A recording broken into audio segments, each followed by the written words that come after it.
नोरमा group, जो सोचता है वो करता है। आपके अपने सपनों का आशियाना। बिहार में शिक्षा विभाग के अपर मुख्य सचिव एसीएस डॉक्टर एस सिद्धार्थ ने अपने पद से इस्तीफा दे दिया है। उन्होंने यह इस्तीफा स्वैच्छिक सेवानिवृत्त योजना के तहत दिया है, जिसे उन्होंने मुख्यमंत्री नीतीश कुमार को सौंपा। बताया जा रहा है कि उन्होंने 17 जुलाई को ही इस्तीफा दे दिया था, लेकिन यह खबर अब सामने आई है। मीडिया रिपोर्टों के अनुसार मुख्यमंत्री की मंजूरी के बाद इस पर अंतिम निर्णय लिया जाएगा। डॉक्टर एस सिद्धार्थ बिहार के तेज तर्रार और चर्चित आईएएस अधिकारियों में से एक माने जाते हैं। उनकी कार्यशैली और फैसले लेने की क्षमता की अक्सर तारीफ होती रही है। शिक्षा विभाग में रहते हुए उन्होंने कई बड़े कदम उठाए, जिससे सरकारी स्कूलों की हालत सुधारने में मदद मिली। उनकी छवि एक कर्मठ और ईमानदार अफसर की रही है, जिन्होंने पूरे समर्पण से शिक्षा व्यवस्था को मजबूत करने की कोशिश की। बिहार की शिक्षा व्यवस्था में कई तरह की चुनौतियां रही है, जैसे सरकारी स्कूलों की खराब हालत, शिक्षकों की कमी, बच्चों की घटती संख्या और परीक्षा प्रणाली में गड़बड़ी। इन सब के बीच डॉक्टर सिद्धार्थ ने कई सकारात्मक प्रयास किए। उन्होंने सरकारी स्कूलों में आधारभूत ढांचे को मजबूत करने के लिए योजनाएं शुरू की। क्लासरूम में बच्चों की उपस्थिति बढ़ाने के लिए जागरूकता अभियान चलवाया गया।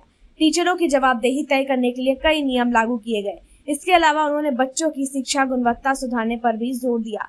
शिक्षकों को समय पर प्रशिक्षण देना, बच्चों के लर्निंग आउटकम की मॉनिटरिंग करना और समय समय पर रिपोर्ट कार्ड जारी करना उनके कार्यकाल की विशेषताएं रही हैं। सरकारी स्कूलों में किताबें और ड्रेस वितरण को समय पर कराने की भी व्यवस्था उन्होंने बेहतर की। ऐसे में उनका इस्तीफा देना बिहार के शिक्षा विभाग के लिए एक बड़ा झटका माना जा रहा है। यह सवाल उठता है कि उन्होंने अचानक वीआरएस क्यों लिया? क्या कोई राजनीतिक दबाव था या कोई आंतरिक कारण? मीडिया रिपोर्ट में अब तक इस बारे में कोई स्पष्ट जानकारी नहीं दी गई है, लेकिन चर्चा है कि हाल के दिनों में शिक्षा विभाग को लेकर सरकार के भीतर मतभेद थे और इसका असर उनकी भूमिका पर पड़ा। डॉक्टर सिद्धार्थ जैसे अफसर का इस्तीफा देना इसलिए भी चिंता की बात है, क्योंकि बिहार जैसे राज्य को ऐसे ही प्रतिबद्ध और सुधारक अफसरों की जरूरत है।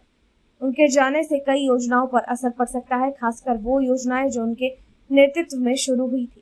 हालांकि यह भी संभव है कि वे अब किसी और रूप में समाज सेवा या शिक्षा के क्षेत्र में काम करें। उनके पास अनुभव और दृष्टि है, जिससे वे किसी भी संस्था या मंच पर सकारात्मक भूमिका निभा सकते हैं। बिहार सरकार अब इस खाली पद पर किसे नियुक्त करती है और आगे की शिक्षा नीति कैसे होती है, यह देखने वाली बात होगी।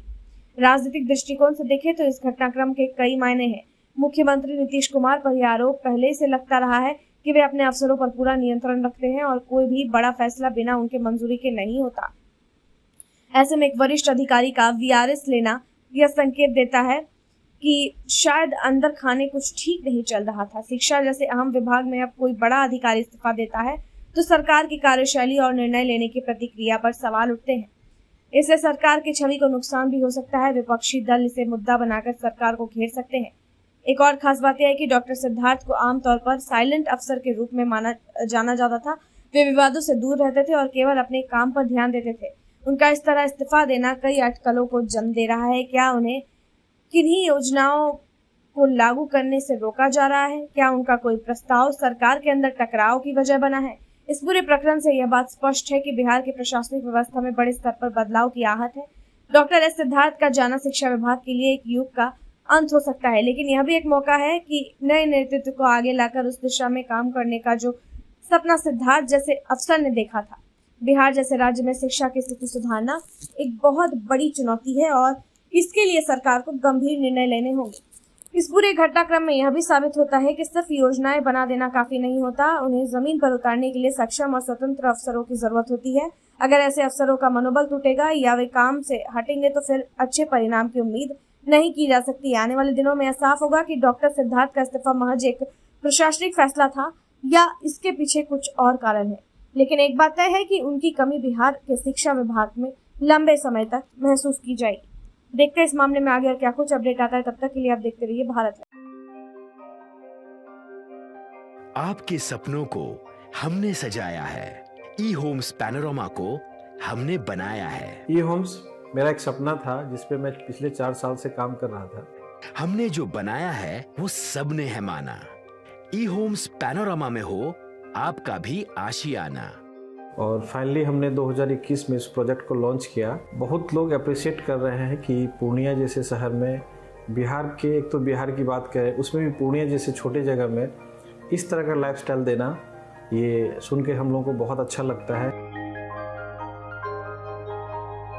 ई होम्स में हमने कुछ और भी किया है, जैसे हम जिस जगह में रह रहे हैं हमारे फैमिली सिक्योर हो, उनको सिक्योरिटी का ध्यान में रखा है।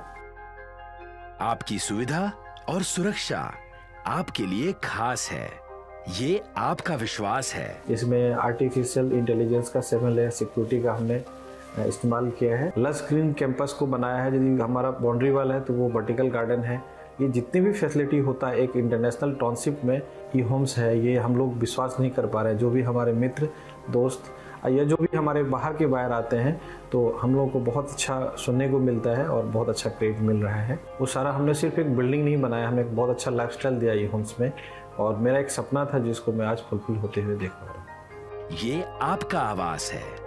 ई होम्स पैनोरामा में अब आपका निवास है। E homes Panorama, luxurious lifestyle redefined. Panorama group, जो सोचता है वो करता है। अगर ये वीडियो पसंद आई और वह बिहार के राजनीति और बिहारियत से सरोकार रखेनी तो सब्सक्राइब बटन दबा के चैनल के सब्सक्राइब कर ली। ओजे एगो घंटी बा, ओकरा बटन दबा देला से कुल सटीक और मारक खबर रुआ मुफ्त में मिल जाई। अगर रुआ पत्रकारिता के हमनी के नया प्रयोग में सहयोग कर चाहतानी तो ज्वाइन बटन दबा दी। पेटीएम नंबर नोट कर ली 93868167